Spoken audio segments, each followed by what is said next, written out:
জাতিসংঘের মানবাধিকার অফিস চালু হলে দেশে গুম, খুন, ক্রসফায়ারের মতো অপরাধ কমবে বলে আশাবাদী বিশ্লেষকরা। বলছেন, রাষ্ট্রীয় আইন শৃঙ্খলা রক্ষাকারী বাহিনী আর সংস্থাগুলোও এতে করে সতর্ক থাকবে। তবে আগামী দিনে মানবাধিকার সুরক্ষায় সরকারের আন্তরিকতার উপর জাতিসংঘের এই অফিসের সফলতা নির্ভর করছে বলে মন্তব্য তাদের।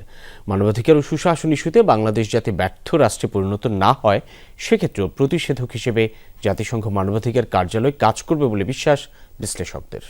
স্টে সেফের ডাবল লেয়ার প্রোটেকশনই পিরিয়ডের হেভি ফ্লোর দিনগুলোতে আমাকে রাখে নিরাপদে। Stay safe. গেল বছরের জুলাই গণ অভ্যুত্থান সাড়া জাগিয়েছিল বিশ্বব্যাপী। সেই সময়ের নৃশংসতা তদন্তে ফ্যাক্ট ফাইন্ডিং মিশন পাঠায় জাতিসংঘ। সেই প্রতিবেদনে উঠে আসে 1400 মানুষকে হত্যার কথা। মূলত সেখান থেকেই বাংলাদেশের ঝুঁকিপূর্ণ মানবাধিকার পরিস্থিতি নিয়ে জাতিসংঘের আগ্রহ। আলাপ শুরু ঢাকায় জাতিসংঘ মানবাধিকার অফিস চালুর। রোববার 3 বছরের জন্য এটি স্থাপনে সমঝোতা স্মারক অনুমোদন করেছে উপদেষ্টা পরিষদ। বাংলাদেশে জাতিসংঘের মানবাধিকার বিষয়ক একটা অফিস হবে। প্রশ্ন হলো, জাতিসংঘের এই অফিস চালু হলে মানবাধিকার লঙ্ঘন কি কমবে? মানবাধিকার সুরক্ষায় এই অফিসগুলো অনেক বড় কাজ করতে পারবে এবং সরাসরি জিনিসটাকে পর্যবেক্ষণে রাখতে পারবে। অর্থাৎ অন্যের চোখ দিয়ে আর বিষয়টাকে জানতে হবে না। রাষ্ট্রকেও কিন্তু জাতিসংঘের কাছে জবাবদিহিতার একটা জায়গায় কিন্তু খুব দ্রুত যেতে হবে।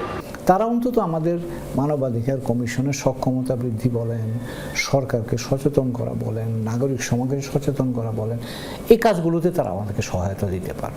আগে মানবাধিকার লঙ্ঘনের বহু অভিযোগ জাতিসংঘকে জানালেও সরকারের সদিচ্ছার অভাবে সেগুলোর তদন্ত করতে পারেনি সংস্থাটি। বড় ধরনের মানবাধিকার লঙ্ঘনের ঘটনাগুলো আমরা আন্তর্জাতিক দৃষ্টি আকর্ষণ করতে অনেক বেগ পেতে হতো আমাদের, এবং জাতিসংঘ এই বিষয়ে কার্যকর পদক্ষেপ নেয়ার ক্ষেত্রে রাষ্ট্রের দ্বারা বারবার কিন্তু তারা বাধাগ্রস্ত হয়েছে। এই অফিসটা থাকার মধ্য দিয়ে যে সব সমস্যার সমাধান হবে তা কিন্তু নয়। এই অফিসটাকে ব্যবহার করে আমরা কিভাবে উপকৃত হতে পারি সে বিষয়ে আমাদের অভ্যন্তরীণ মনোযোগ প্রয়োজন হবে, আমাদের অভ্যন্তরীণ সক্রিয়তার প্রয়োজন হবে।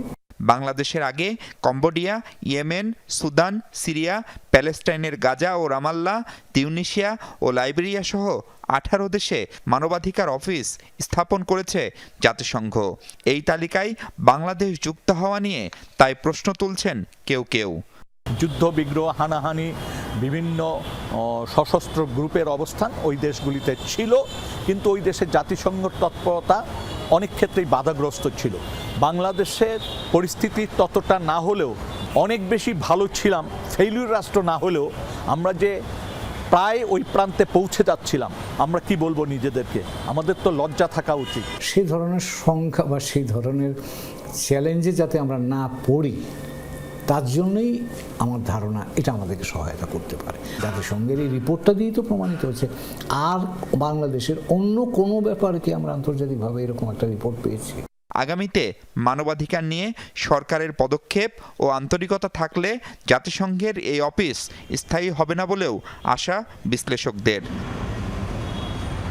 মাহফুজ মিশু, যমুনা নিউজ, ঢাকা।